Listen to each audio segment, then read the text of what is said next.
lengkap dan warnanya pucat. Tidak ada kemerahan, tidak ada selaput kuning, yang ada selaput putih yang tipis. Dan ada the just pitch time. Ya, permukaannya cenderung kering, tapi bentuk lidahnya gemuk ya. Ini oke. Penyakit dahulunya tidak ada penyakit berat. Oh ya, dia mengeluh setelah melahirkan pertama, kemudian cukup baik. Setelah melahirkan kedua, mulai terasa lebih lelah dan sering mulai mengalami gangguan lambung setelah melahirkan kedua. Kualitas nadi umumnya adalah nadinya tenggelam. Jadi pada saat saya menyentuh permukaan jari saya di kulit, saya tidak bisa merasakan nadi. Begitu saya ke tengah, saya mulai merasakan sedikit denyut nadi. Tapi begitu saya tekan dalam to the bone, baru saya bisa merasakan nadinya lebih penuh di situ. Jadi kedalamannya sangat dalam, kecepatannya lambat, kekuatannya kalau saya tekan tidak ada daya pegas, jadi saya bilang lemah. Dan terutama kalau saya membandingkan nadi di enam posisi, saya merasa lemah di nadi perikardium, nadi limpa dan nadi paru-paru. Ya. Palpasi titik khusus yang positif kalau dari sub belakang itu perikardium, limpa, lambung, usus besar. Kalau dari mu depan CV17, liver 13 positif, yang lambungnya tidak, usus besarnya tidak, anum empedu positif mu depannya.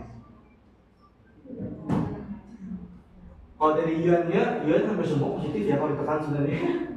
Tapi ya yang negatif KI3, SI4, DL4, GB4. Jadi nah dari pemeriksaan dan cara berpikir saya yang agak campur, diagnosis saya adalah pasien 36 tahun konstipasi karena saya mengambil diagnosis DCMS kelinci defisiensi karena kelelahan dan kurang istirahat. Jadi karena ini diagnosis saya didukung oleh apa yang saya temukan inspeksi dan palpasi, maka prinsip terapi saya adalah kuatin C limpanya dan membantu proses transport limpa dan usus besar dan mengembalikan konstitusional energi tubuhnya habis melahirkan dan juga karena pasiennya lelah. Nah, saya memilih titik PC7 SP3 unilateral kanan dan itu ditonifikasi dengan jarum. SP6 tonifikasi dengan jarum bilateral. ST36 saya tonifikasi bilateral dengan moksibusi hangat. C-high saya tonifikasi dengan moksibusi hangat. Dan daheng saya tonifikasi unilateral di sebelah, saya lupa sebelah mana, jadi saya tidak tulis ya. Alasan pemilihan titik karena saya memakai teori dari meridian terapi, jadi saya menggunakan titik yang menguatkan pola defisiensi yang paling dominan, yaitu defisiensi limpa. Jadi saya menggunakan titik titik tanah dari meridian tanah, which is limpa, jadi SP3, dan induk dari meridian tanah yang kebetulan dari pemeriksaan nadi dan temuan fisik juga lemah. Jadi saya menggunakan PC7 dan SP3 unilateral kanan. Kenapa unilateral kanan? Karena dalam teori itu kalau kita ingin create movement, kita lebih baik penjarumannya unilateral. Karena dalam hal ini pasiennya stuck, dia terperangkap dengan kelelahan, dia terperangkap dengan fesis juga terperangkap gitu ya. Jadi saya merasa perlu membuat ada energi yang bergerak. Jadi saya menusuknya unilateral. Dan untuk titik-titik yang menguatkan secara sistemik seperti SP6, SP3 dan CV6, saya lakukan dua bilateral dan CV6 kan memang tunggal ya. Untuk mengembalikan si pascasalinnya.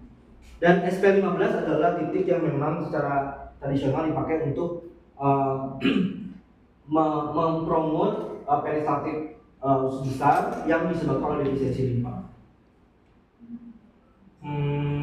Ya saya sudah jelaskan. Rangsangannya manual pada jarum dan saya moksa. Saya tidak memakai stimulator sama sekali. Frekuensi terapinya 1 kali atau 2 kali per minggu.